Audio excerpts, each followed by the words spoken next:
But tonight I want to start with a story that perhaps should shock and shame all of us. Remember the Nirbhaya case in 2012? How people across our major cities came out on the streets after a girl in the national capital was brutally raped and murdered? Well, a similar story has been developing in Kerala over the last week. A 30-year-old woman was stabbed 30 times, savagely kicked in the abdomen, leading her intestines to come out. She was then brutally raped and murdered. But 5 days on, there is no justice here, no outrage. Not a single person has been arrested for this ghastly crime. India has not been shaken. And I ask the question, is it that Kerala is not close to the national capital? Do we suffer from the tyranny of distance? It's our top story tonight.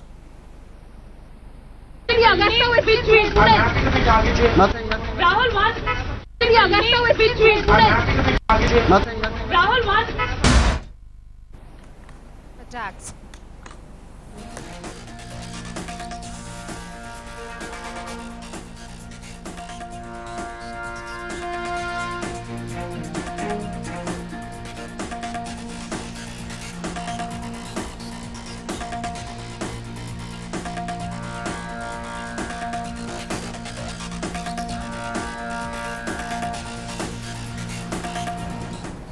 Right, that's the story that's played out in Kerala at the moment.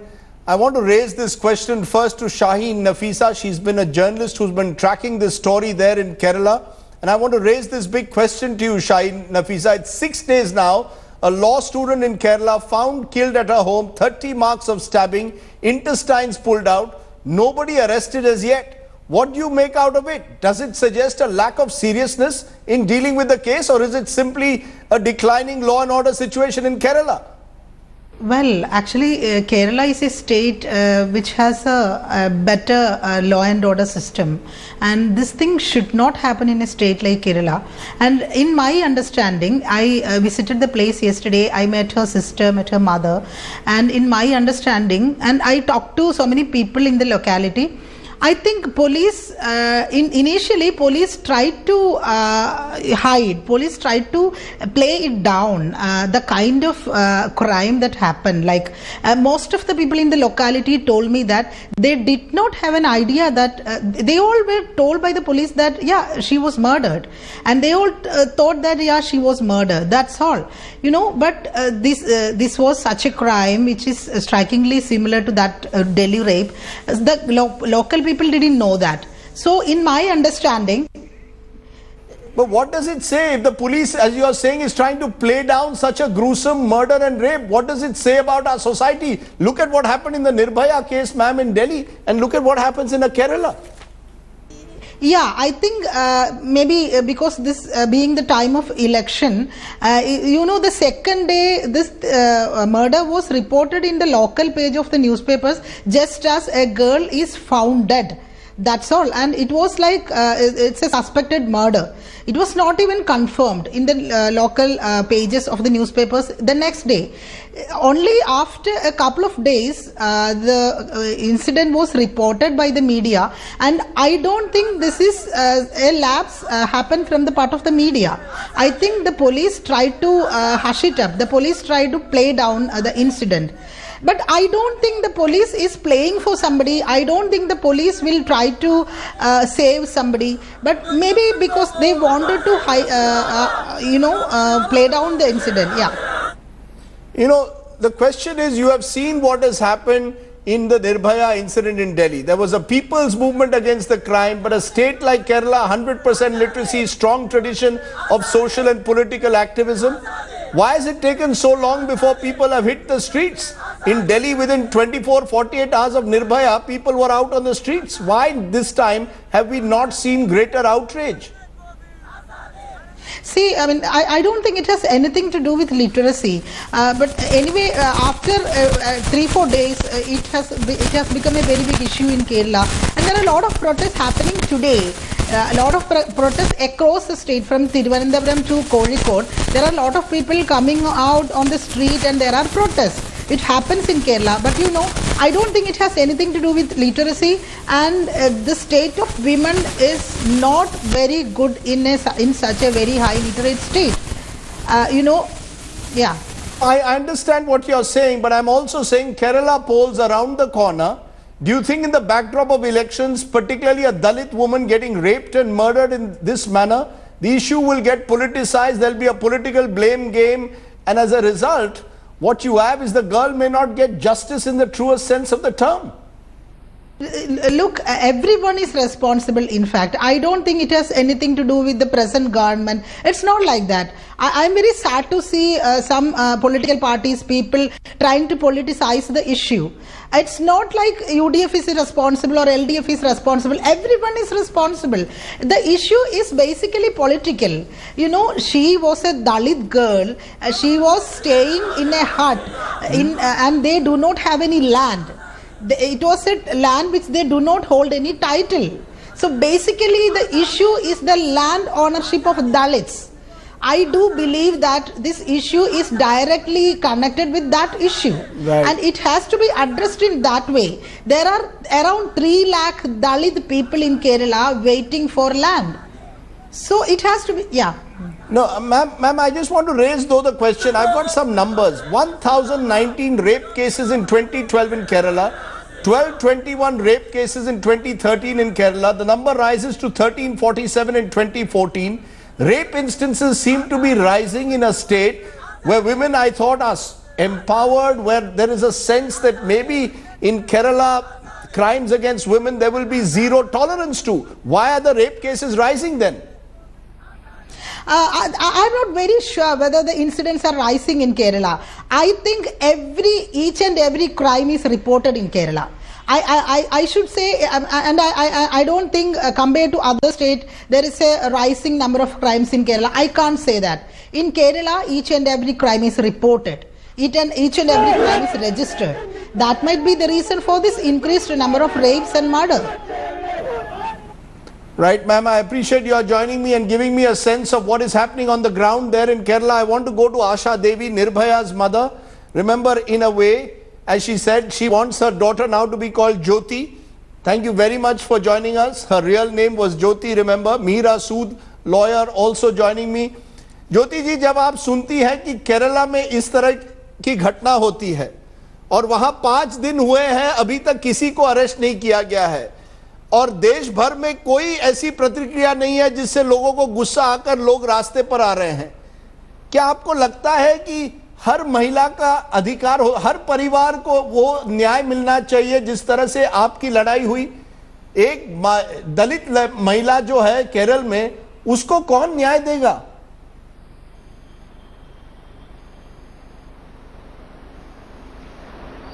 देखिए, ये तो हर महिला का अधिकार है कि उसको न्याय मिले, लेकिन न्याय मिलता कहाँ है जी, और मिलेगा कहाँ से? जब भी घटना होती है तभी मीडिया पे, चैनल पे डिबेट चलता है, सब लोग अपना अपना भाषण दे के अपना अपना पल्ला छोड़ा लेते हैं, तो न्याय कहाँ से मिलेगा जी? जिसके पास, अगर सरकार के पास जाओ, सरकार कहती है कि कोर्ट के पास है, कोर्ट जाने, कोर्ट के पास जानता है तो कोर्ट कहता है हम कानून नहीं बनाते, पार्लियामेंट बनाती है। मुझे तो ये नहीं समझ आता है कि कानून बनाता कौन है, सजा कौन देता है, पार्लियामेंट कौन चलाता है?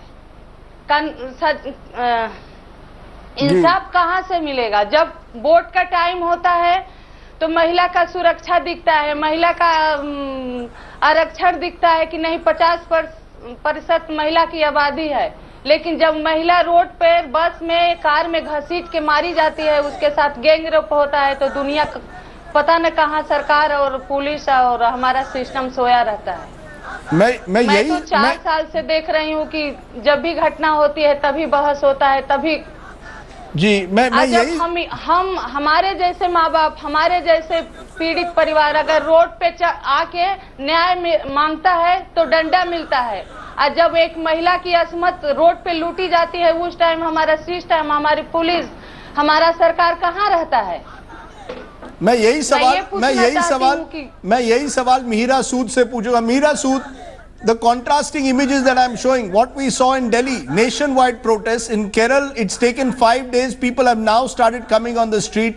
But I want to raise the question, why don't I see the kind of national outcry when a woman has been raped in the same way? We've seen it in the past when incidents like this happen in a Chhattisgarh or a Jharkhand. I don't see the national outrage. Does it require a crime to take place in Delhi for us to wake up to what is the reality on the ground? And the laws have changed after Nirbhaya's case, but the laws have no effect. In the state like Kerala, rape cases are actually on the increase.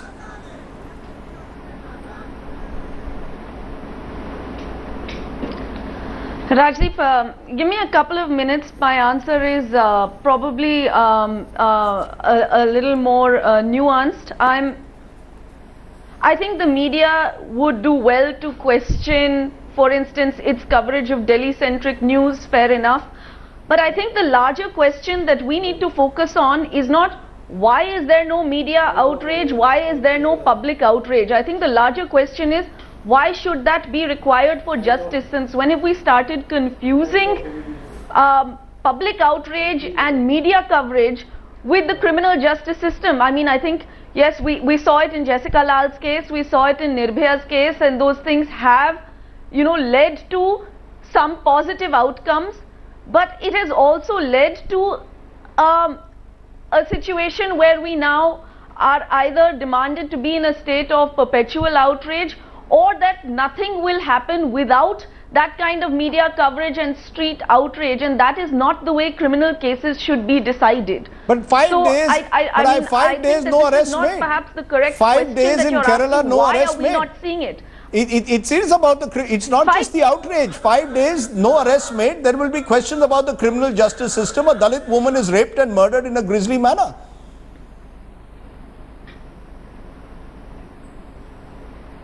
That's true. I mean, I think that is a more pertinent question.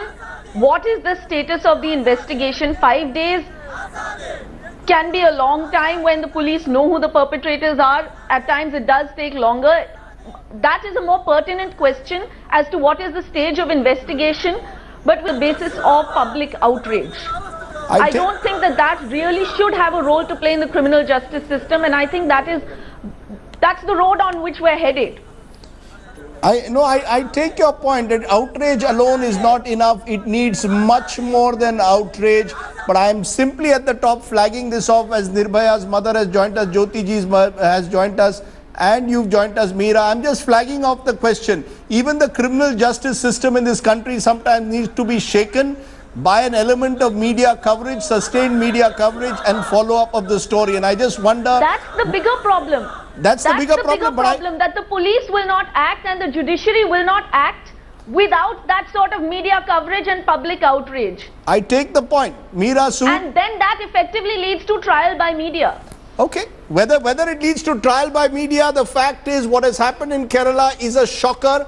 And at a time when the state is going to elections, we expect that the individuals responsible for this will be arrested. That's the least you can expect. Otherwise, it will appear that Nirbhaya's was an isolated case yet again. Meera Sood and Mrs. Singh, I appreciate your joining me on a story that I wanted to flag off right at the top. Let me turn to the story we are breaking at the moment here on the news today. This is the Big India Today exclusive at the moment. The missing link and the key middleman in the VVIP chopper scam case, Christian Michel, has just spoken to India Today. He has now denied any plans of turning an approver in the scam probe, as has been suggested in some media reports, but added that he is ready to submit crucial documents and proofs through the Indian embassy. Remember, Michel has been based for the last few years in Dubai. He was earlier in London. He has also denied meeting the Gandhi family members and claimed that he will soon hire an Indian lawyer and move Indian courts. Remember, there is an Interpol notice now out for Christian Michel. He is the key middleman in the Augusta Westland case, and he claims that he had sued Dudo Hashke, the other middleman who has brought in Michel's name. Michel is also reacting to reports quoting his lawyer, who reportedly said that he is willing to come to India and testify. So that's the big story at the moment that's breaking. Christian Michel speaking to us. We can go at the moment, I think, to that phone interview. Christian Michel has spoken to us on the phone Let's just listen in to what Christian Michel has said.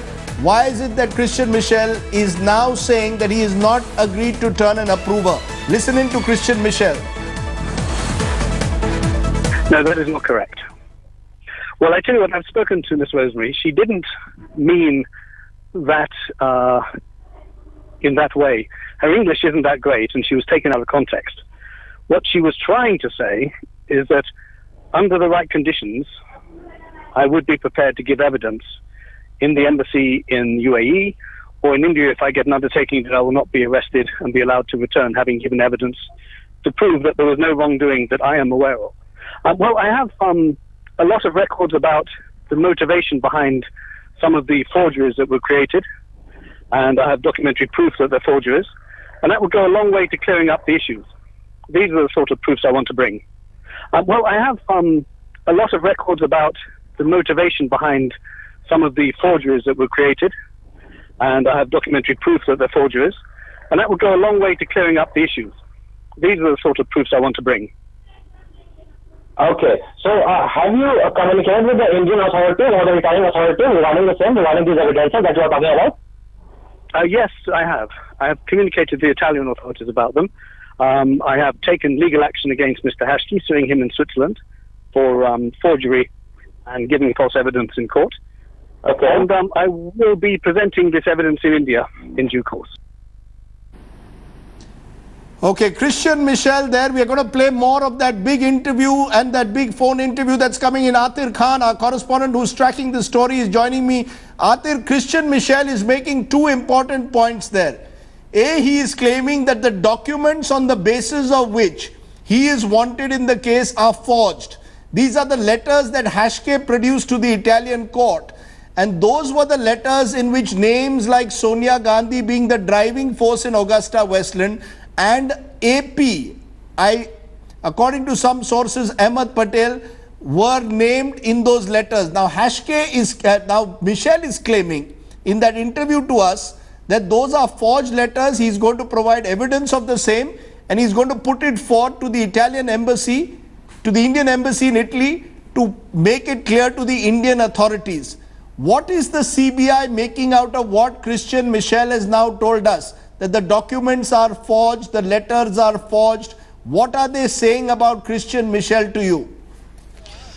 Well, you see, clearly he's feeling the heat of the investigative agencies looking into this case, and that's why we have the sort of reaction from him. And though it's a welcome step, it's a new twist in the entire case. He wants to contribute in the investigation, though the conditional clause which he says that if he comes to India and he's not arrested, he will join the investigation. That is out of question, because there's been no such precedent, Rajdeep, and the investigating agencies have already issued a red corner notice against him.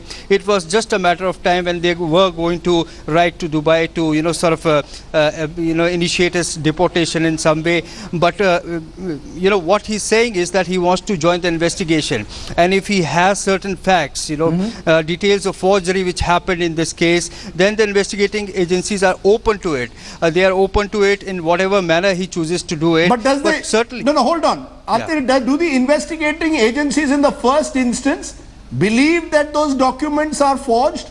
They have seen those documents, the letters which Hashke produced before the Italian court, where he claimed that Michel had told him that Sonia Gandhi was the driving force behind this entire Augusta, behind the defense deal, that this should be communicated to the British High Commissioner. Is the CBI willing to accept Michel's claim that these documents are forged? Well, so far, Rajdeep, the agencies, both Enforcement Directorate and the CBI, has been able to jot down what the people who were, by the account they've got of the person who have been arrested and who have been accounted for. In this case, Christian Michel has not presented himself for investigation. Therefore, but certainly, the investigating agencies will certainly work in with an open mind, and they'll welcome any sort of information he wants to share. The investigating agencies are depending on the judgment of the Italian Court of Appeals and of what they have investigated so far. But clearly that Christian Michel is a very important cog in the wheel, in fact, very important character who's giving some sensational information now to us. Let's just once again hear the Christian Michel interview, and then I'm going to tell you what's happened in the investigation through the day, because the Air Chief, former Air Chief SP Tyagi has been interrogated for a second day. But just listen in to what Michel had to say. No, that is not correct. Well, I tell you what, I've spoken to Miss Rosemary. She didn't mean that in that way. Her English isn't that great, and she was taken out of context. What she was trying to say is that under the right conditions, I would be prepared to give evidence in the embassy in UAE or in India if I get an undertaking that I will not be arrested and be allowed to return having given evidence to prove that there was no wrongdoing that I am aware of. Well, I have a lot of records about the motivation behind some of the forgeries that were created, and I have documentary proof that they're forgeries, and that would go a long way to clearing up the issues. These are the sort of proofs I want to bring. Well, I have a lot of records about the motivation behind some of the forgeries that were created, and I have documentary proof that they're forgeries, and that would go a long way to clearing up the issues. These are the sort of proofs I want to bring. Okay. So, have you communicated with the Indian authority or the Italian authority regarding the same, regarding these evidences that you are talking about? Yes, I have. I have communicated to the Italian authorities about them. I have taken legal action against Mr. Hashki, suing him in Switzerland for forgery and giving false evidence in court. Okay. And I will be presenting this evidence in India in due course. I refute that and would very much like the opportunity to expand all of that information with the media and with the court in India. Okay, so one piece is that Christian Michel is claiming in that interview to us that he is claiming that the documents on the basis of which he is wanted are all forged. He has sued Hashke, the other middleman in the case, in a Swiss before the Swiss authorities. So that's the one piece in this puzzle. The other piece in the puzzle is that we are now being told that it is not just SP Tyagi, the former air chief, but another air chief, N.A.K. Brown. Welcome.